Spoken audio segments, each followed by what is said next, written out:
할렐루야. 한번 따라서 하겠습니다. 모세의 부르심. 한번 6번째 이렇게 쭉 하면서 그냥 마지막 주까지는 그냥 이렇게 가려고 해요. 그냥. 그래서 정말 하나님께서 이 시대마다 그 시대마다 사람을 부르시고 어떻게 왜 부르시고 왜 사용하셨는지 좀 살펴볼 필요가 있다, 그런 생각이 들고요. 지금 어떤 위기에 빠져 있는가, 이 부분에 대해서 좀 우리가 같이 좀 고민해 볼 필요가 있겠다 싶어요. 그 뭐냐면 결정적 상황에 쓰임받아야 할 사람이 많지 않다. 혹시 그런 얘기들 들어보셨어요? 능력이 있는데, 실력이 있는데 너무나 일을 열심히 하다가 진급이 안 되는 경우 있죠. 혹시 들어보셨나요? 많아요. 왜 그러냐면 이 처세를 잘 못해가지고, 왜냐면 처세할 시간이 없어요. 왜? 자기 일에 열심히 하다 보니까. 그러니까 진급은 누가 하느냐, 어떤 자리에 누가 앉아 있느냐 봤더니 관계를 잘하는 사람이 가서 앉아 있는 거예요. 막상 일을 진행해 보려면 별로 실력이 없어요. 왜 그렇게 되어질까? 이게 좀 잘 살펴봐야 되고요. 이게 시스템의 문제도 있고 의식의 문제도 있고, 이런 것들이 바뀌어져야 사실 우리 공동체가 굉장히 건강하게 되어지고 하나님의 인도 받아가게 되어지는데, 오늘도 이렇게 보면은 군인 두 사람이 이렇게 안 먹을 걸 잡수시고, 그래가지고 뭐 이렇게 군함에 들어가야 될 걸 뭐 이상한 거 넣고 막 이런 또 상황이 벌어지는데, 또 이제 두 사람이 또 이제 아마 구속될 것 같은데, 이런 모든 상황들을 보면서 정말 우리가 한번 생각해 볼 필요가 있다는 거죠. 진짜 결정적인 곳에 쓰임 받아야 될 사람이 있는지 없는지. 지난번에 목사님 한번 만났는데, 그 지역에 큰 기업이 있어요. 큰 기업이 있는데 금년에 이제 하반기에 한 3분의 1이 퇴출된다는 얘기를 하시는 거예요. 그러면서 이런저런 얘기를 하는데, 이미 외국의 선진국은 이런 상황을 대비해서 단계마다 연구하고 대비를 했는데, 우리나라 같은 경우에는 그냥 평범하게 미래를 대비하지 않음으로 인해서 지금 이제 우리보다 훨씬 값싼 노동력, 그 다음에 원재재 값이 굉장히 싸고, 그렇게 하다 보니까 가격 경쟁력이 잘 안 되죠. 중국에서 계속 치고 들어오니까. 그러니까 이제 계속해서 이제 이렇게 같이 붙기 시작하면 이게 한두 가지 문제가 아니고 계속해서 간다는 거죠. 근데 또 한편으로 생각해 보면, 하나님께서 우리 민족이, 우리나라 그래도 뭐 2번에서 5번째로 밀려갔지만 그 선교사를 많이 파송했어요. 그래서 결국에는 이렇게 저렇게 이런 상황들이 벌어져도 또 하나의 창구를 열어서 하나님께서 반드시 일하실 것이다. 그러니 또 그건 하나님의 관점에서 볼 때에 그렇게 어렵다고 말하지만 경제도 그렇게 문제되지는 않는다. 혹시 뭐 여러분들 좀 대부분 보니까 우리나라는 이제 거의 뭐 전문가들 수준 되어 있잖아요. 국회의원들 하는 거 다 보고, 정치 하는 것들 다 보고. 제가 어디 이렇게 가보면 꼭 거기는 TV를 뭐만 보냐면 싸움박질하는 TV만 계속 틀어놔 있던, 아무 때나 가도 거기서 싸우는 거. 그래서 저거 그만 봐라, 저거 보다가 이게 생각이 저기한다. 그래도 이들 보지 않고 하나님께서 우리 민족 그래도 끌고 가시더라고요. 저는 그것도 문제가 되지 않는다. 교육의 시스템이 계속 바뀌어지죠. 지도자가 바뀌어질 때마다 계속 바뀌어져요. 그러다 보니까 참 진행되는 거 보면 정말 희한한 거죠. 우리나라 정말 희한한 나라예요. 그래도 되어가고 있다는 거예요, 이게. 보통 하나님의 은혜가 아닙니다. 재밌는 건요, 지금 많이 좀 정리가 되어지지만 모 회사에 모 고등학교만 나오면 이력서에 그것만 쓰면 무조건 다 들어가요. 우리나라 괜찮은 회사. 그래서 그 고등학교를 들어가려고 아주 애를 많이 쓴다는데, 그럴 수 있다. 그래도 지금 많이 바뀌어졌어요. 그래도 지연, 혈연, 학연 이것들이 많이 바뀌어졌어요. 의식들이 많이 바뀌어지고 조금씩 이제 건강해지고 있어요. 우리 중에 아마 그런 분들은 안 계실 것이라고 생각을 하고, 저는 지금의 시대에 가장 큰 문제가 뭐냐, 한 가지 있다는 거죠. 그게 뭐냐면 다음의 세대를 위해 사람을 찾고 사람을 세워야 되는데, 이 감각들이 우리 안에 있지 않으면 영적으로 그리고 모든 분야에 이건 쉽지 않은 것이다 라는 생각을 하게 됩니다. 우리 중에 한두 사람만이라도 이 부분 때문에 고민하고 기도하면서 인도받아 간다면 최소한도 자기가 하고 있는 분야에 자기가 그걸 조금 더 전문가라고 한다면 내가 정말 사람 하나를 정도는 내가 키워야 되겠다라는 생각을 가지고 살아가는 사람은 반드시 어느 시점에 자기가 키운 그 사람을 통해서 새로운 어떤 영역들이 넓혀질 것이라고 생각을 합니다. 이 생각이 우리 안에 있지 않는 한 절대로 안 된다는 거죠. 저는 그래서 이것 때문에 계속 고민하는 거죠. 어떻게 하면 다음의 세대를 위해서 하나님께서 일하시는 것을 보고 영안이 열려서 이것을 찾아가면서 하나님은 또 받아가야 될 것이냐, 정말 중요하다고 생각해요. 그래서 저는 이제 목회자니까 다음의 세대를 위해서 목회자를 세우고 찾는 일에 집중해야 되지 않겠냐.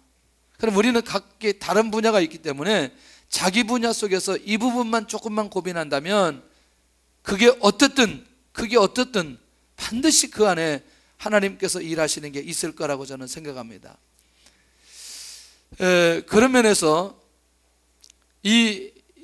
오늘 이 하나님께서 사람을 세우시고 그 다음에 사람을 부르시고 또 그 사람에게 일을 맡기시고 그 사람을 통해서 하나님께서 이루어놓는 것을 보면 우리의 상상을 훨씬 더 초월해서 진행되어 가는 것을 보게 되는데, 특별히 오늘 그 모세의 얘기는 거의 다 들어봤어요. 수없이 모세 얘기하면 저보다 훨씬 더 많은 얘기를 할 수 있어요. 우리 성도들이 왜 많이 들었기 때문에. 그리고 출애굽기는 그렇게 어렵지 않아요. 한 20장까지는 정말 재밌어요. 25장 지나가면서 성막 얘기하면서 성막 짓는 얘기 가고 40장에 가가지고 이제 성막 짓고 여호와의 영광이 충만하고 요런 정도.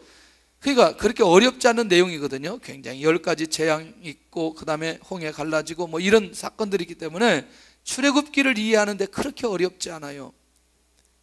그런 면에서 이 모세의 출생의 배경은 레위 가족 한 사람이 레위 여자를 만나게 되는데, 혹시 이 시점 아시나요? 왜 이때에 하나님께서 모세를 이 땅에 보내주시나, 아브라함에게 약속했던 이방에서 400년 동안 객이 되어 돌아올 것이라고 하는 그 시점이 가까워올 그때에 하나님께서 모세를 이 땅에 보내주시고 모세로 하여금 이 땅에 출생하게 만들어 주셨다. 다시 말하면 하나님께서 모세하고 약속한 시간이 가까워져 오고 있다는 거예요. 할렐루야. 그러니까 이 말은 뭐냐면 지금 이스라엘 백성들이 모두 다 고센 땅에 살아가게 되는데, 이게 70명으로 왔던 이 이스라엘 야곱 자녀들이 지금은 200만 명이 되어버렸단 말이죠. 이 출애굽의 시기가 가까워졌는데 이 일을 위해서 누가 필요하느냐? 이제 모세가 필요했는데, 두 번째가 뭐냐면 가장 어려운 시대에 출생했다는 거예요. 자, 제가 다음의 시대라고 얘기했습니다. 다음의 시대. 자, 모세를 통해서 출애굽을 하고 광야를 거치고 가나안 땅에 들어가는 이 다음의 세대를 위해서 하나님께서 지금 누구를 출생하게 만들었느냐? 모세를 출생하게 만들었다는 거죠. 그런데 상황을 보니까 너무나 어려운 시대에 출생한 거예요. 왜냐하면 사내 아이를 낳으면 다 죽어야 되는 거죠. 너무나 이 요셉을 알지 못하는 왕이 이제 왕이 되면서 마음에 불안함이 생긴 거죠. 이 이스라엘 민족을 보니까 너무나 숫자가 많아지고 이들이 한번 일어나기 시작하면 애굽이 두려움을 갖게 되어져서 야, 이제 사내 아이 낳으면 다 죽여야 된다. 산파한테 명령을 내리고 그 다음에 이제 사내 아이 낳으면 다 죽어야 되는 걸 법적으로 이제 다 끝내버렸어요. 그러니까 이런 시대에 모세가 출생한다는 건 정말 위기 아니겠냐는 거죠. 그런데 너무너무 놀라웠게도 낳기는 낳았는데 더 이상 있을 수 없어요, 집에. 왜냐하면 이게 석 달을 키웠는데 울음소리가 너무나 커서 계속 있다가는 죽어야 되는 거죠. 사내 아이는 죽어야 되는 거죠. 결국 뭐냐? 바로 이거지요. 지금의 이 상황, 모세의 출생, 사내 아이는 죽어야 되고 나일강으로 가야 되고, 이 위기가 지금은 이해할 수 없지만 시간이 지나갔을 때, 미래에 시간이 지나갔을 때에 이 현재의 문제를 이해할 수 있는 상황이 벌어진다는 거죠. 혹시 우리가 이 땅에 살아가는데 지금 도대체 우리가 이해할 수 없는 상황들이 정말 많이 벌어지는 거예요. 왜 나에게 그런 일이 벌어지고 그런 환경이 있어야 되고 그런 고통이 있어야 되고 그런 고난을 감당해야 되는지 지금은 알 수 없는데 시간이 지나고 나서 보니까 그때 하나님께서 그래서 이런 계획을 하시고 이렇게 진행하셨구나 라고 하는 건 뭐냐면 시간이 지나야 된다는 거죠. 시간이 지나야 알 수 있다는 거예요. 이것도 모세의 힘으로 만들어지는 게 아니라는 거죠. 바로의 왕궁으로 들어가죠. 정말 중요한 거죠. 철저한 하나님의 인도를 받는 어린 모세의 모습을 보는데 이게 뭐냐면 우연을 가장한 완벽한 하나님의 계획이라는 거죠. 할렐루야. 자, 그런데 이게 다섯 번째가 더 중요한 거죠.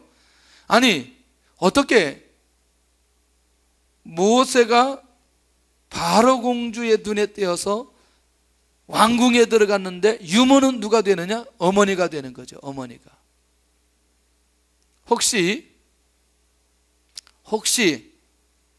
사람들이 가지고 있는 문화가 몇 세 때 거의 형성되느냐?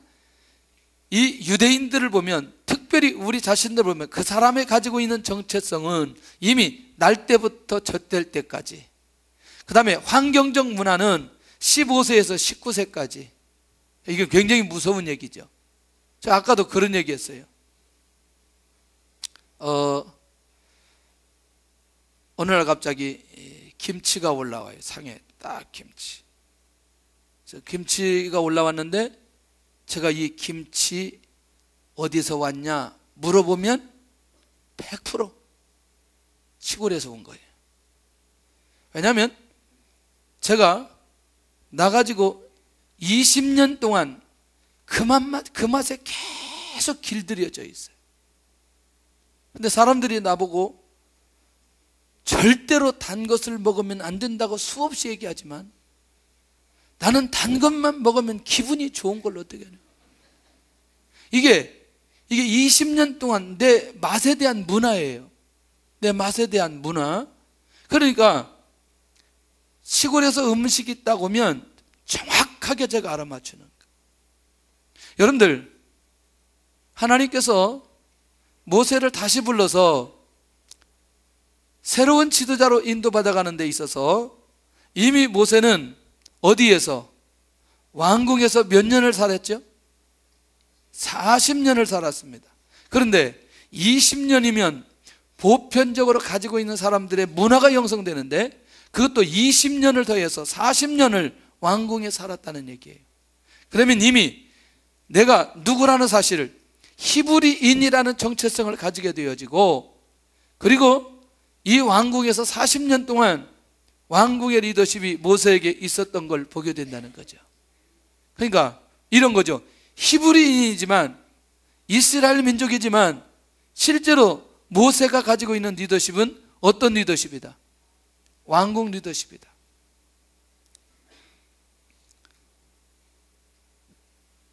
대답을 좀 하시면 설교가 좀 빨리 끝납니다. 자, 정리가 됐나요? 자, 그러면 지금은 이해할 수 없지만 이 전부 다 누가 주도하셨어요? 하나님께서 주도하셨어요. 그런데 너무너무 재밌는 건 모세가 왕궁에 있지 못하는 거예요. 이상하지요? 자, 40년 왕궁에 잘 있다가 왕궁에 살지 못하는데 너무너무 놀란 건 이거예요. 왕궁에서 모세가 애굽 사람으로 살지 못하게 하시는 걸 보게 된다는 거예요. 애굽 사람으로. 왜?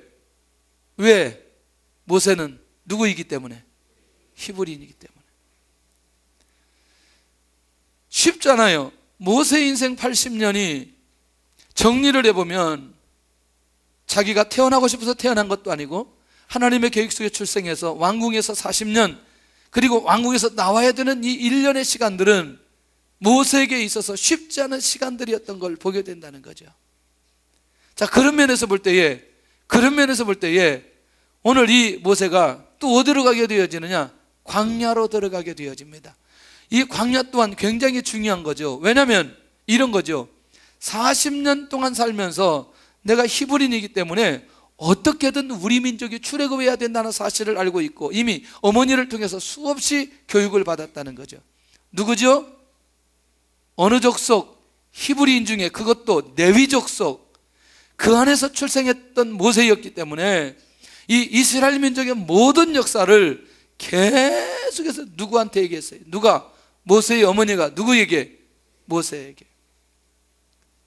잊을래야 잊을 수 없고, 그러나 그 안에 흐르고 있는 건 왕궁 리더십이 흐르고, 결국 뭐냐면 인간의 한계, 인간의 의지, 그걸로는 절대로 되지 않는다는 사실을 모세에게 알리기 위해서 하나님께서 다시 그를 어디로 이끌어가느냐? 광야로 이끌어가는 걸 보게 됩니다. 근데 광야에서 깎이고 부서지고 몇 년의 세월이 지나가느냐? 40년의 세월이 또 모세에게 필요했던 것을 보게 됩니다. 다시 정리할게요. 자, 광야에서 몇 년? 40년인데 모세가 가지고 있는 히브리인의 정체성이 무너지나요? 무너지지 않나요? 무너지지 않아요. 모세가 가지고 있는 40년 동안 왕궁 리더십의 문화가 무너집니까? 안 무너집니까? 무너지지 않아요. 왜? 이미 40년 동안 하나님께서 갖춰놓고 하나님 앞에서 자세를 갖추게 만들기 때문에 이 문화는 너무너무 중요하다는 거죠. 자, 그런 의미에서 볼 때 이 40년의 세월은 철저하게 하나님만 바라보고 갈 수밖에 없는 모세의 삶으로 하나님께서 인도해 가시는 것을 보게 된다는 거죠. 그런 시기에 하나님께서 누구를 부르시느냐? 모세를 부르시는 거죠. 떨기나무에 불이 붙었는데 떨기나무가 타지는 않아요. 왜? 모세의 시선을 집중하게 하시는 하나님을 보게 됩니다. 그런데 한 번도 이 사건을 경험하지 못했어요. 그리고 80년 동안 한 번도 하나님께서 모세에게 찾아오신 적이 없어요. 그런데 오늘 본문에 3장 1절에서 5절까지 하나님께서 직접 찾아오시는 거죠. 뭐냐? 이런 거죠. 이제 드디어 모세와 오늘 이스라엘 민족이 하나님의 시간표 앞에 서 있는 것을 보게 됩니다. 가장 먼저 나면 이제 아까 말한 대로 아브라함과 약속한 시간이 되고 너무너무 고역이 힘들어서 이스라엘 민족의 고통 소리가 하나님 앞에 상달되어지고 하나님께서 이스라엘 민족을 회복시켜야 될 시기가 가까이 왔다는 거죠. 그러니 이 일을 위해서 사람이 필요한데 이때를 위해서 언제? 80년 전에 이 땅에 보내주신 모세, 그를 하나님이 직접 부르시기 시작했던 것을 보게 된다는 거예요. 할렐루야.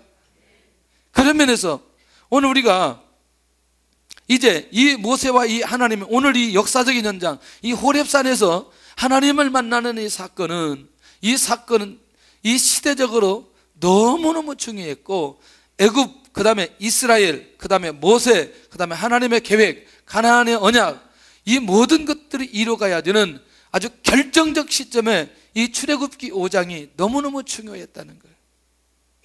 그러니까 하나님께서 이제 누구에게 찾아오셔서?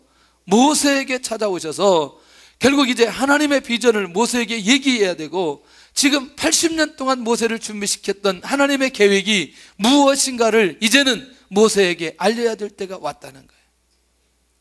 할렐루야. 모세에게 찾아오신 이유를 하나님께서 말씀하시는 거예요. 보는 이에 따라서요, 우리가 그렇게 건강한 모습으로 보지 않는 모습이 사실 많이 있죠. 제가 누구 얘기하려고 하냐면 고 박정희 대통령 얘기를 좀 하려고 그러거든요. 거의 제가 보니까 이 기사는 몇십 년 운전을 했더라고요. 80이 넘었는데 그분이 기사를 하나 썼어요. 기사. 그를 제가 어디서 봤는지는 모르겠어요. 그 기사의 내용이 이런 내용이었어요. 어느 날 갑자기 1월 1일인데 자기를 부르더라는 거예요. 오늘은 내가 당신하고만 어디 가겠다. 그러니까 경호원들이 따라오려고 하니까 못 오게 막고 이 사람을 데리고 홍릉 근처 나무 밑으로 가는 거예요. 나무 밑으로 가가지고 가서 소주를 한 잔 사와라. 그래서 소주를 한 병을 사오니까 그거를 다 마시더니 삽을 가져와라. 그러더니 삽을 가지고 나무 밑을 파는 거예요. 그리고 이 병을 묻어라. 묻었다는 거예요.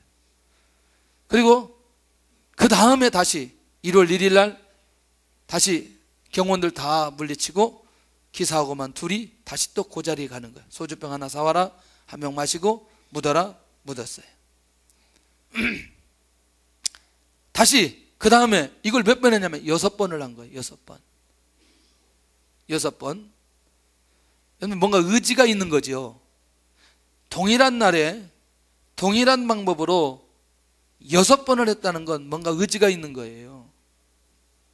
마지막 갑자기 장관들을 모으더니 그 나무 밑에 모으더니 내가 아무래도 이번에 이제 월남 파병을 하면 이제 차관이 들어오게 되어져 있는데, 차관이 들어오게 되면 여기다가 과학기술원을 만들겠다. 지금 말하자면 카이스트 전신입니다. 그걸 만들겠다. 그러니까 장관들이 뭐라고 얘기하냐면 이렇게 얘기하는 거죠. 지금 갑자기 전쟁이 나면 우리가 대책이 없으니 국방을 더 튼튼하게 해야 됩니다. 뭐 이런저런 얘기 막 하는 거죠. 절대 지금 안 된다고. 그러니까 기사를 딱 부르더니 삽을 가져와라. 삽을 가져와라 해가지고 여기 좀 한번 파보거라. 파보니까 빈병들이 수북하게 올라오는 거죠. 나는 매년 1월 1일이면 여기 와서 이것을 하겠다고 계속해서 작정을 했다. 그러면서 이제 그 얘기를 쭉 하는 거죠. 어쩌면 부분적인 건 하지만 사실은 다음을 바라봤던 좋은 계획은 아니었나. 자, 이것저것 우리가 평가할 때 많은 것들을 평가하죠. 뭐 이렇게 좋지 못한 것들이 훨씬 더 많이도 있지만 이런 좋은 것들도 있는 것을 보면 그래도 생각이 있었다. 오늘 우리가 눈이 좀 열려져야 될 필요가 있다는 것이죠. 어떤 눈이 열려져야 되느냐? 우리는 영적인 사람들이고 하나님의 사람들이고 시대를 볼 수 있는 눈이 열려져야 되는데, 이 시대에 만약에 하나님께서 모세에게 찾아오는 것처럼 우리를 찾아봤을 때에 이 시대를 바라보면서, 다음의 세대를 바라보면서 내가 지금 어떻게 해야 될지에 대한 영적인 감각이 내 안에 살아난다면 오늘 모세처럼 쓰임받을 수 있다는 얘기죠. 여기 보니까 이제 광야의 목자의 삶에서 지도자의 삶으로 하나님께서 이 모세를 인도해 가시는데 간단한 거죠. 모세야, 내가 보니까 이제 이스라엘 백성들이 출애굽할 때가 다 되었다. 그러니 이 백성들을 이끌고 어디로? 가나안 땅으로 이 백성들을 인도해야 되겠다. 이게 하나님의 계획이에요. 그러니까 모세가 해야 될 일은 뭐냐? 이스라엘 백성들을 이끌고 가나안 땅에 들어가기만 하는 거예요.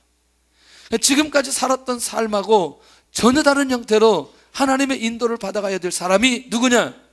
모세였던 거죠. 우리 3장 8절을 우리 같이 한번 읽고 가보도록 하겠습니다. 3장 8절 3장 8절 시작. 내가 내려가서 그들을 애굽인의 손에서 건져내고 그들을 그 땅에서 인도하여 아름답고 광대한 땅, 젖과 꿀이 흐르는 땅, 곧 가나안 족속, 헷 족속, 아모리 족속, 브리스 족속, 히위 족속, 여부스 족속의 지방에 데려가려 하노라. 하나님의 계획을 누구한테 알려줘요? 모세한테 알려주는 거예요. 그런데 12절에 가서 보면 결정적인 얘기를 하시는 거예요. 시작. 하나님이 이르시되 내가 반드시 너와 함께 있으리라. 내가 그 백성을 애굽에서 인도하여 낸 후에 너희가 이 산에서 하나님을 섬기리니 이것이 내가 너를 보낸 증거니라. 이제 저를 쳐다보세요. 저를.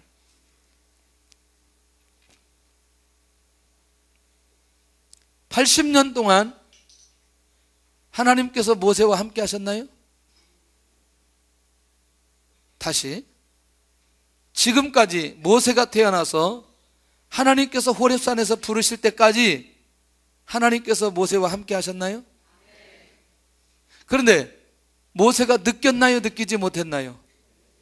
못 느꼈어요. 그런데 이제부터 40년은 모세가 느낄 정도로, 모세가 확실히 이해할 정도로 모세를 직접 하나님이 인도하시겠다, 그 말씀이에요. 이전에는 모세를 훈련시키기 위해서 80년 동안 하나님께서 보이지 않게, 나타나지 않게 모세를 지키고 보호하시고 인도하신 것이라면, 이제는 그가 하나님 앞에 부르심을 받고 하나님 앞에 순종하는 그때부터 하나님이 직접 모세와 함께 하시면서 하나님의 존재를, 하나님의 말씀을 그에게 주시겠다는 거예요. 우리가 정리해야 될 게 뭐냐면, 내가 지금 느끼지는 못했지만 여전히 하나님은 나와 함께 하셨고 나를 보호하셨고 나를 인도해 주셨어요. 어느 날 갑자기 내가 하나님의 뜻을 분별하고 하나님의 말씀대로 부르심을 받고 인도받아가는 순간부터 하나님이 직접 눈앞에서 인도해 가시는 것을 보게 만들어 주신다는 거죠. 이 감각들이 우리 안에 살아나야 되는데, 여러분들, 그런 면에서 우리가 하나님 앞에 훈련받고 하나님께서 연단시켜 주실 때는 환경을 통해서 주로 많이 가게 만드신다는 거죠. 그리고 명확하게 하나님의 뜻이 보여질 때는 하나님의 말씀으로 우리를 인도하시고 우리를 지키시고 어떠한 길로 가야 될 것인가를 보여주신다는 거죠.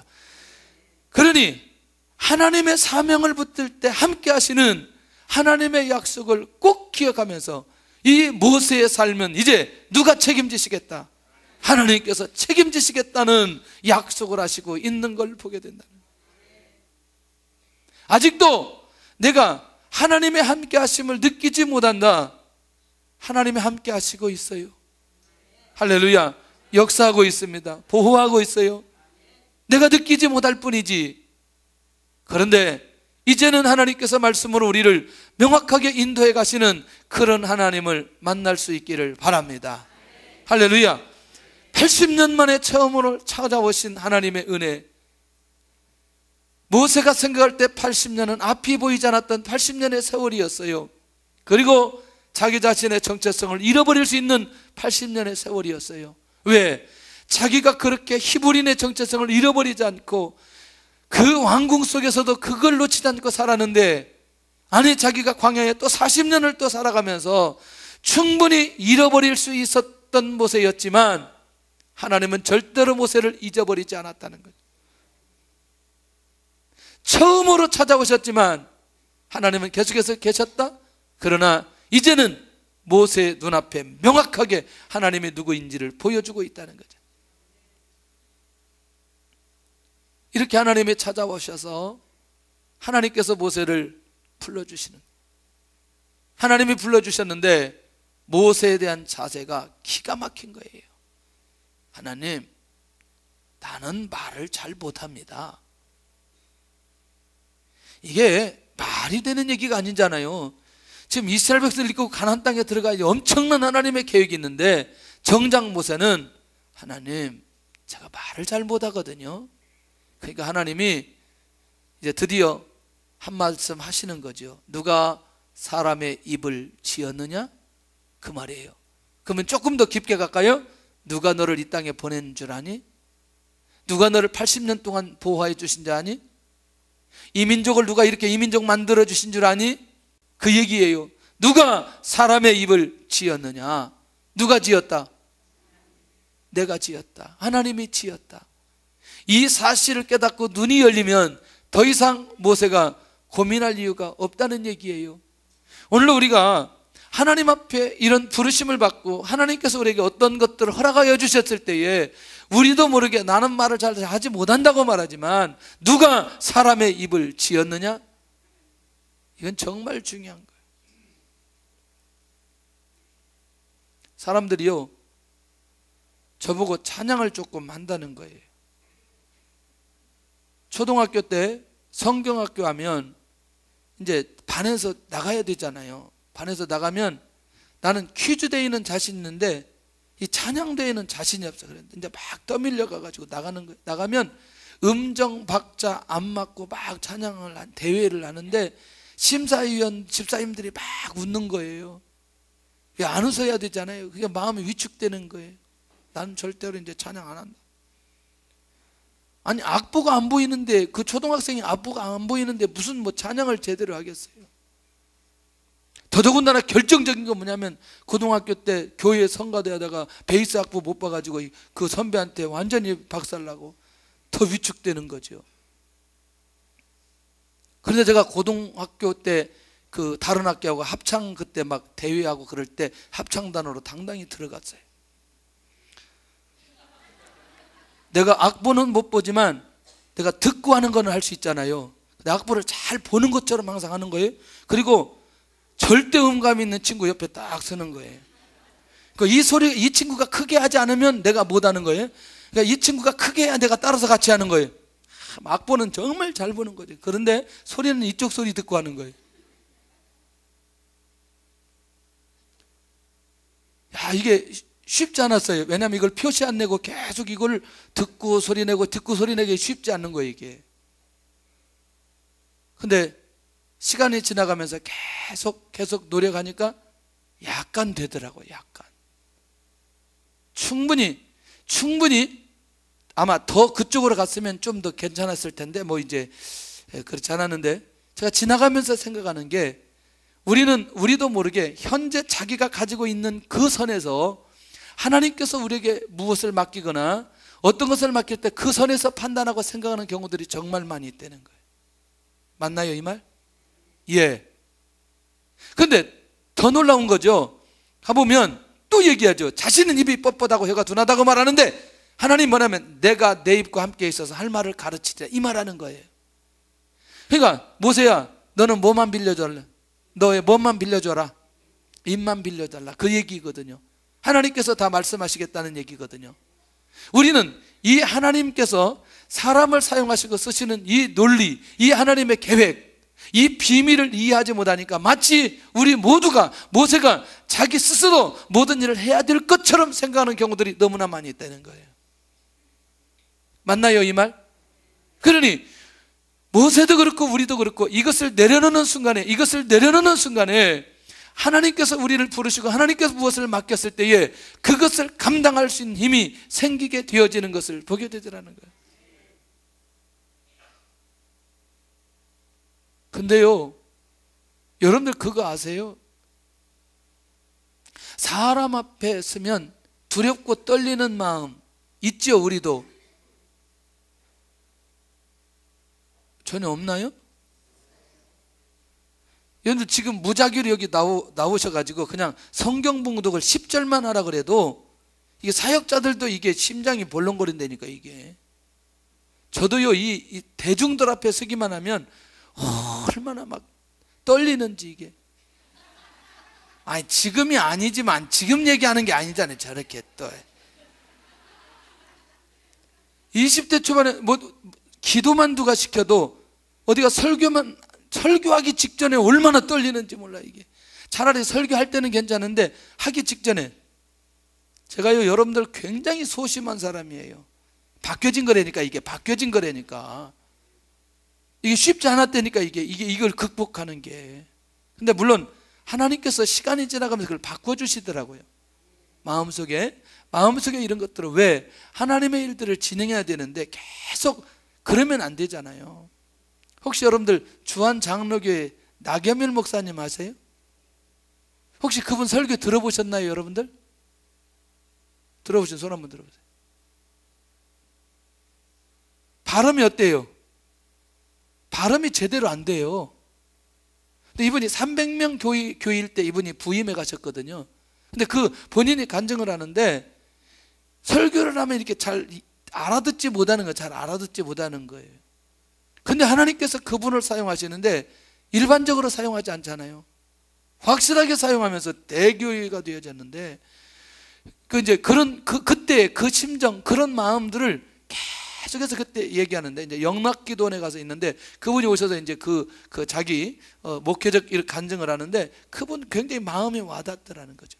여러분들, 우리도 모르게 하나님께서 우리에게 무엇을 맡길 때에 우리 스스로 해야 된다는 부담감이 너무나 많을 때에 모세처럼 이렇게 입이 뻣뻣하고 혀가 둔하다고 말하는 그런 고백들을 우리도 모르게 하는 경우들이 너무나 많이 있다는 거죠. 그러니까 하나님이 내가 내 입과 함께 있어서 할 말을 가르치리라. 걱정하지 마라. 모세는 하나님의 말씀, 하나님께서 말씀하시는 것만 하면 된다, 그 얘기거든요. 그런데 세 번째 가가지고 뭐라고 하냐면, 하나님, 보낼 만한 자를 보내소서. 이때는 맞아야 됩니다. 맞아야 돼요. 할렐루야. 이때 때리는 걸 뭐라고 말하냐? 귓방맹이를 때려야 된다는 거예요. 이 정도 되면 이제 빨리 정리를 해야 되는데, 보낼 만한 자를 보내라고 말해요. 하나님이 조금 더 기다리셔요. 인내하시다가 내 사람 내 영 아론이 있지 않느냐, 그렇게 얘기해야 하세요. 한번 하나님께서 좀 부드럽게 가시는 거예요. 정말 하나님이 얼마나 인내하시면서 이 모세를 달래시는지 모르겠어요. 네? 그가 말 잘하는 것을 내가 잘 알지 않느냐, 그 얘기인데, 여러분들 혹시 바로와 독대할 때 누가 주로 말을 하나요? 아론이 하나요? 모세가 하나요? 모세가 해요. 모세가 해. 백성들 만났을 때 누가 얘기해요?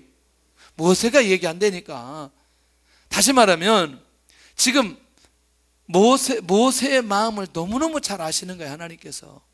궁극적으로 앞으로 누가 헤쳐나가야 될 건데? 모세가 해야 될 건데, 끝까지 불안할까봐 내가 내 형 아론까지 붙여준다, 그 얘기거든요. 근데 막상 하나님 앞에 쓰임받는 이 모세를 보면 본인이 다 처리해 나가는 걸 보게 되는 거죠. 담대하게 가서 얘기하기도 하고. 그런데 그러면서도 하나님이 놓치지 않는 게 있어요. 뭐냐? 내가 내 형 아론의 입장에서 볼 때 너의 리더십이 낮아지지 않도록 내가 만들어 주겠다. 너는 그에게 하나님같이 되리라. 이제 하나님께서 모세에게 해주실 만한 것들은 다 해주시는 거예요. 이런 부르심이 모세에게 있었을 때, 모세가 이런저런 말했을 때에 하나님이 이렇게 하나씩 그렇게 그의 생각을 바꿔가게 되는 걸 보게 되더라는 거예요. 그러니까 여러분들, 너무너무 놀라운 건요, 아무것도 내가 할 수 없지만 하나님께서 나에게 주신 것이라고 생각하고 믿고 순종하며 나갈 때는 그걸 감당할 수 있는 힘과 은혜를 허락해 주시더라니까요. 할렐루야. 그리고 영적인 귀한 작품이 나오도록 역사해 주시더라니까요. 그런 면에서 볼 때에 하나님, 이 모세를 향한 이 부르심의 자세, 오늘 우리는 하나님 앞에 어떤 경우라도 변명하지 않고 하나님 앞에 순종하는 모습으로 언제든지 그 자리에 서 있도록 역사해 주옵소서. 할렐루야. 자, 그렇다면 이제는 무엇을 봐야 되느냐? 전체를 다 이제 출애굽기, 레위기, 민수기, 신명기, 이거를 다 보기는 너무나 어려운데 짧은 시간에 좀 정리를 해보면, 그럼 이제 이렇게 부르심을 받았어요. 그럼 이제 모세가 뭐 하죠? 이스라엘 백성들을 이끌고 가나안 땅에 가는 40년의 과정 속에 하나님께서 모세에게 보여주셨던 기적들이 있는 거죠. 모세에게. 그러면 모세에게만 주셨나요? 아니면 이스라엘 백성들 전체에게 주시나요? 그렇죠, 전체에게 주시죠. 혹시 10가지 재앙 일으킨 거 기억하시나요? 예. 마지막 10번째 재앙은 장자가 죽는 재앙인데, 자, 어린 양을 잡아 피를 문설주에 바르면 그 장자 재앙이 넘어가는 이 10번째 재앙까지 이 놀라운 일들을 누구를 통해서 진행하시느냐? 모세를 통해서 진행하시는 거예요. 고센 땅에 있는 이스라엘 백성들은 절대로 죽지 않도록 막아주시는 것을 보게 된다는 거죠. 두 번째는, 여러분 혹시 기억하시나요? 출애굽기 14장에 자, 뒤에 애굽 군대, 앞에 홍해 도하 사건 기억하나요? 홍해가 갈라졌어요. 홍해가 갈라졌어요. 어떻게 이런 일이 일어날 수 있을까? 자, 한번 묻겠습니다. 하나님께서 홍해 앞에 선 모세에게 뭐라고 말하죠? 손을 바다 위로 내어미라. 자, 그렇게 말씀합니다. 그러니까 모세가 손을 바다 위로 내어미니까 홍해가 갈라집니다. 여러분들, 이 모든 일련의 사건은 결국 누가 주도하시고 하나님이 주도하시고 그걸 누가 받아내고 모세가 받아서 순종만 하기만 하면 하나님께서 계속해서 무엇을 베풀어 주시나? 기적을 베풀어 주신다는 거죠. 왜? 하나님께서 약속한 이 백성들이 끌고 가나안 땅에 가야 되기 때문에 가나안 땅의 약속을 이루도록 하기 위해서는 반드시 무엇이 필요하느냐? 이 홍해가 갈라져야 된다는 거죠. 두 번째는 마라의 쓴물이 단물이 되는 역사 기억하나요? 출애굽기 15장에 광야에서 목마른 문제를 해결하는데 혹시 목이 말라서 죽을 수도 있나요? 죽을 수도 있죠. 왜? 끝까지 물이 없으면. 근데 물이 있어서 마실 수가 없는데 그 물을 달게 만들어 주신다는, 물을 달게 만들어 주신다는 게, 광야의 사람들도 단물을 좋아했어요. 할렐루야. 단물을 좋아했어요. 지난번에 지난 작년 구정 때 사역자들하고 이제 평촌에 가가지고 밥을 시켰어요. 닭도리탕, 다 닭도리탕 시켰는데 제가 이제 우리 상은 또 요리를 했어요. 요리 뭐 했을까요? 주인한테 구정 때 설탕 좀 가져달라 그랬더니 약간 분위기가 떨떠름한 분위기 있잖아요. 그러지만 달라고 하니까 안 줄 수 없어서 이제 갖다 주셔서 설탕을 싹 부어버렸어요. 근데 옆에서 자기 상에서 또 그렇게 만들어 먹던 유명한 목사님이 한번 이렇게 떠먹더니, 야, 이거 맛있다네. 제가 이리 와서 이거 먹는 거예요. 아, 설탕을 넣으면 이렇게 맛있기도 하구나. 아주 맛있게 먹었어요. 가끔은 진짜 맛있다니까요.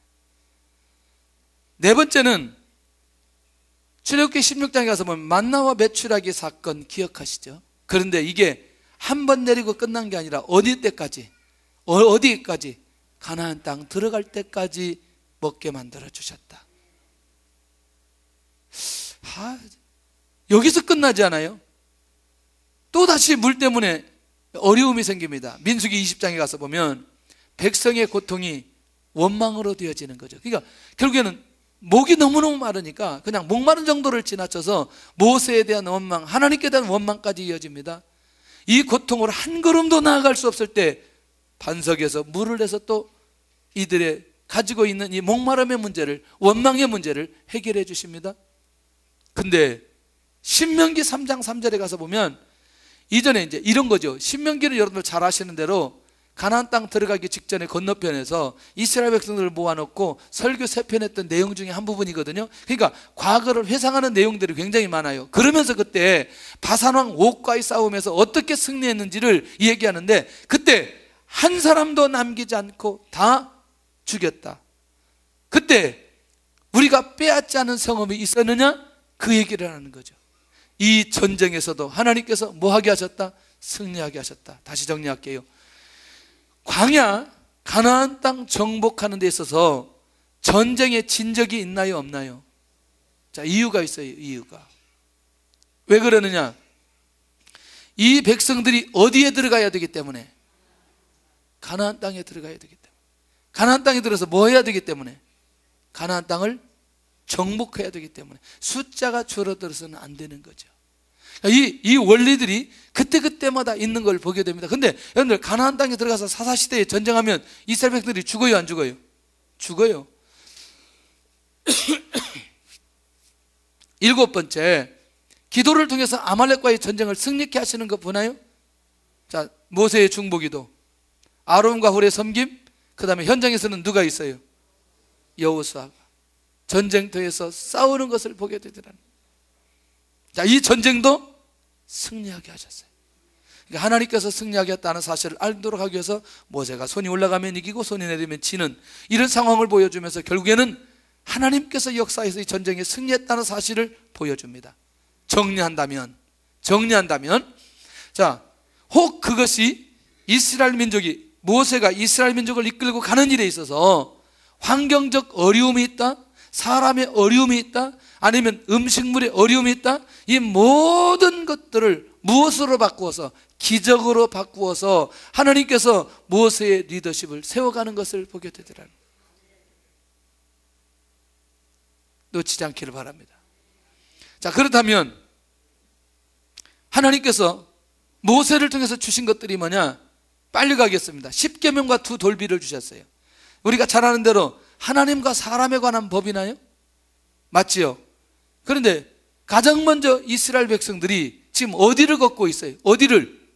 광야를 걷고 있는데 그 바쁜 동에 시내산에 올라오라고 그래가지고 결국에는 십계명과 두 돌비를 줍니다. 하나님의 관계도 중요하지만 누구와의 관계도 중요하다. 사람과의 관계, 하나님과 사람과의 관계를 바로 알 수 있는 이 십계명을 허락해 주시는 것을 보게 된다는 거죠. 자, 이 원리를 이스라엘 백성들에게 가르치기 시작합니다. 그러니까 하나님의 관계가 중요한 만큼 무슨 관계도 잘해야 된다. 사람 관계도 잘해야 된다. 살인하지 말라, 도둑질하지 말라, 내 이웃의 것을 탐내지 마라, 뭐 이런 얘기들 계속해서 하잖아요.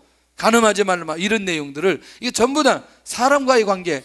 하나님께는 뭐냐면 나 외에 다른 신을 섬기라, 섬기지 말아라, 섬기지 마라, 우상도 만들지 말아라, 만들지 말아라, 만들어라, 만들지 말아라. 하나님의 관계가 우선되어지고 사람 관계가 형성되어지는 게 하나님의 백성들이 가져야 될 자세라는 거예요. 여기서 끝나지 않아요. 갑자기 또 성막을 만들기 시작합니다. 성막의 제도, 규격, 이거를 이제 25장부터 계속 얘기하시는. 근데 우리는 착각하는 거예요. 왜 그 바쁜 시기에 이걸 만들려고 할까? 하나님은 하나님의 백성들에게 함께 하시기를 원하시는 거예요. 출애굽기 40장 34절에 가서 보면 여호와의 영광이 성막이 완성하고 난 이후에 충만한 역사가 일어나는 것을 보게 됩니다. 자, 규격 하나님이 직접 말씀하셨어요. 자, 순종합니다. 근데 누구를 지정하느냐? 하나님께서 오홀리압과 부살레를 지명하고 이것을 만들 수 있는 지혜를 이미 다 그들에게 주셨습니다. 중요한 건 뭐냐? 바로 이거라는 거죠. 아직 예수님이 이 땅에 오시지는 않았지만 성막의 재료나 성막의 규격이나 특별히 여기 제사장이 오시나 수많은 제사를 통해서 예수 그리스도의 모형을 그들에게 보여주시고 있더라는 거죠. 다시 말하면 앞으로 오실 예수 그리스도를 바라보고 믿으면 그들이 가지고 있는 무슨 문제가 해결된다? 죄의 문제가 해결되어지면 결국 하나님께서 뭐 하신다? 임재하시고 하나님을 만날 수 있는 유일한 길을 그들에게 열어주시는 거예요. 그러니 그 바쁜 시간에 광야의 길을 걸어가야 되는 그 중요한 시간에 하나님께서는 이 성막을 만들고 하나님께서 임재하도록 하고 백성들은 하나님 앞에 나아갈 수 있는 길을 그들에게 허락해 주시는 것을 보게 되더라는 거예요. 우리 일주일 동안 생활하면서요, 예수님 놓치고 살아가잖아요. 주일날 와서 회복할 수 있기를 바랍니다. 예수님 다시 붙들기를 바라고, 예수님 앞에 죄 고백을 하시기를 바라고, 예수님의 이름으로 하나님을 만나시기를 바라고, 다시 이게 회복되지 않으면 절대로 안 된다는. 그러니까 예배는 누구의 이름으로 드려진다? 예수님의 이름으로 드려진다. 우리의 죄도 누구의 이름으로 용서받는다? 예수님의 이름으로. 우리가 누구의 이름으로 하나님 앞에 나갈 수 있다? 예수 그리스도의 이름으로. 이걸 회복되어야만이 한 주 동안 다시 이 복음의 능력이 우리의 삶을 붙들어 인도해 가시는 것을 보게 되더라는 거예요. 할렐루야. 그런데요, 이제 여섯 번째가 뭐냐면 이제 이거죠. 여러분들 40년 동안 모세가 하나님의 말씀을 받았습니다. 하나님의 말씀을 받았습니다. 하나님께서 모세에게 내가 친구가 대면하듯 내가 모세와 대화하였다 이렇게 말씀하십니다. 그러니까 하나님의 마음을 누구보다도 모세가 잘 알아요. 그런데 그 하나님의 말씀을 받고 40년 동안 하나님 앞에 순종하며 광야 40년을 지나고 났던 모세가 백성들에게 정말 당부하고 싶은 마음에서 약속된 땅을 얻고 살 수 있는 비결이 무엇이냐? 간단합니다. 신명기 4장 1절에 내가 너희에게 가르치는 규례와 법도를 준행하라. 그러면 약속된 땅을 얻고 살 수 있는 비결이 그 안에 있을 거다. 선민에게만 주신 이 법도에 집중하도록 선포하는 모세를 볼 수 있다는 거죠. 자, 두 번째, 하나님은 약속하신 것은 반드시 지키신다. 하나님은, 그러니까 하나님의 속성을 아신 거예요. 모세가 혹시 여러분들 기억하나요? 짓지 아니한 뭐? 집, 성읍도 되고, 심지 아니한 포도나무, 파지 아니한 우물. 성경 모르세요? 신명기 6장. 수고하지 않아도 모든 것을 다 주실 것이다. 아니, 여리고성, 예를 들어 여리고성 와 일곱바퀴 뜨고 와 무너져 버렸어. 이게 어디로 무너졌겠어요? 여러분들 안 얼어붙겠어요? 밖으로 무너졌겠어요? 성경에 기록되지 않았으니까 신경 쓰지 말고, 중요한 건 그러면 그 안에 있는 거 뭐예요? 그대로 다 지어진 것들이잖아요. 집을 지어진 것들은 샘을 판 거잖아요. 자, 그런데 재밌는 건 뭐냐면 한 가지만 기억하라는 거예요. 우리를 애굽 땅 종되었던 곳에서 인도하신 그분이 누구냐? 여호와 하나님인데 그분 경외하는 걸 절대로 놓치지 말아라. 그러면 하나님께서는 반드시 하나님께서 약속하신 것은 지키실 것이다. 아멘.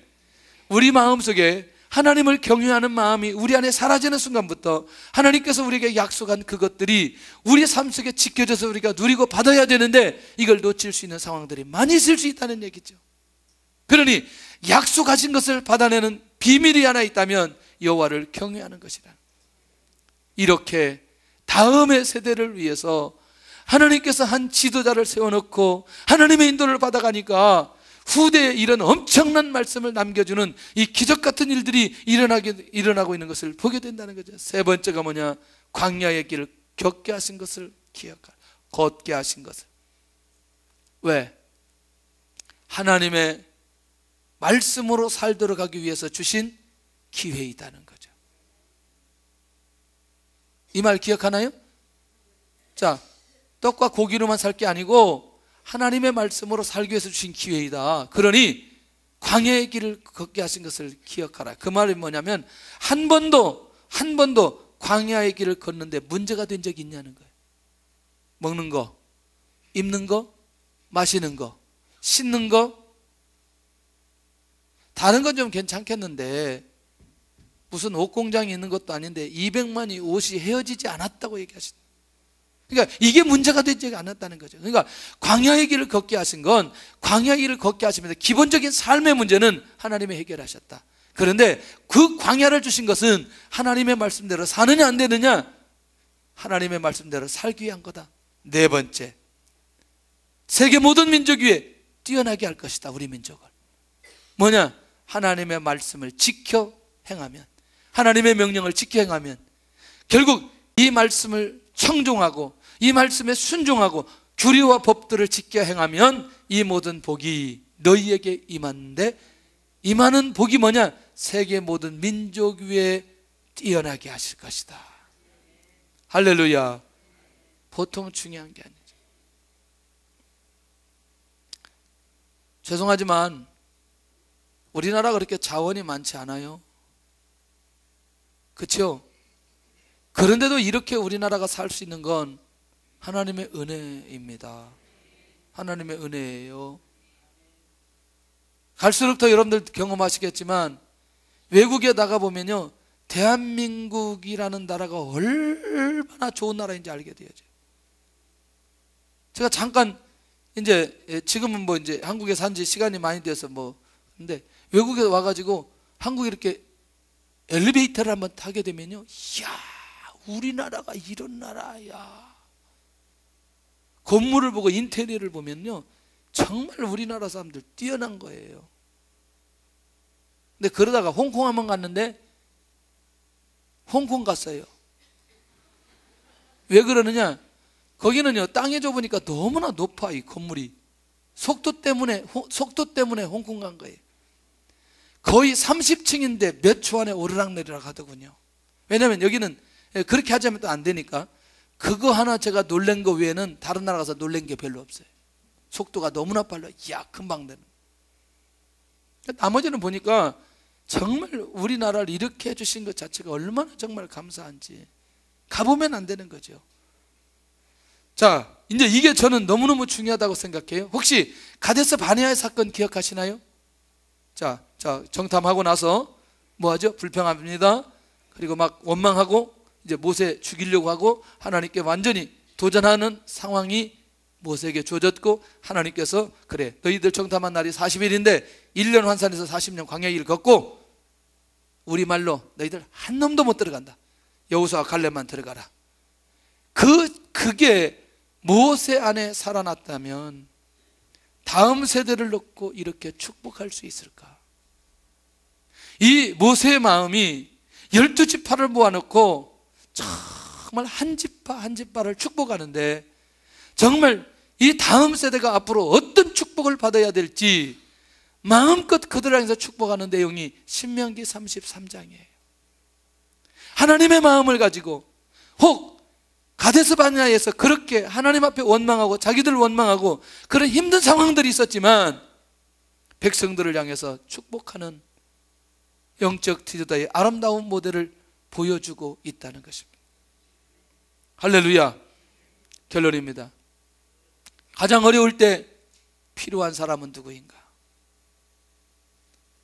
그 어려움을 극복하고 헤쳐나가면서 시대를 볼 줄 아는 사람, 시대를 분별할 줄 아는 사람, 시대를 아는 사람, 이 시대에 가장 중요한 사람이 누구이냐? 저는요, 이렇게 생각해요. 다음 세대를 준비하는 사람, 다음의 세대를 준비하는 이런 사람들이 지금 나와야 된다는 거예요. 우리는 어떤 사람을 키워야 되느냐? 각 분야에서 정말 이 모세처럼 한 부분만 가지 않고 민족 전체를 이끌어가는 이런 부분의 사람들을 키워야 된다는 거예요. 우리 교회에서도 여러분들 아이들을 좀 내놓아야 돼요. 그래서 아이들을 일주일에 한번 예배 드려가지고 얘들이 인물되기 안 된다니까요. 일주일에 한 3번 정도 선생님 만나가지고 성경 공부도 하고 기도도 하고 뭐 이런 게 되어야 된다. 이런 게 아마 시작한다면 정말 놀라운 역사가 일어날 거라고 생각합니다. 우리가 부족하지만 베이비박스에 오는 아이들을 어떤 형태로든지 이들을 20세 이상 그리스도의 문화, 교회 문화, 신앙의 문화, 말씀의 문화, 이런 문화를 완전히 만들어 놓고 그들을 세상에 보낼 때에 그 문화 속에 있었던 아이들이 그 문화 속에서 살아가는, 그걸 파장을 일으키는 그런 일들을 해내지 않겠냐는 거죠. 우리가 이 부분에 눈이 열려야 된다는 거죠. 앞으로 태어나는 아이들, 우리의 다음 세대들이 이런 비전을 가지고 살아가도록 우리의 눈이 열려진다면 나는 반드시 그 안에서 하나님이 일하심이 있을 거라고 생각이 들어요. 최소한도 내가 서 있는 위치에서 한 사람만이라도 이런 인물을 키워낸다고 생각한다면 나는 얼마든지 키워낼 수 있다고 생각해요. 맞나요? 충분히 키워낼 수 있다고 생각하죠. 이 부분에 눈이 열릴 수 있기를 바랍니다. 자기 분야에 하나님의 사람으로 그 일을 감당할 수 있는 사람을 키워낸다. 집중적으로 키워내면요, 하나님께서 역사의 인물이 됩니다. 인물.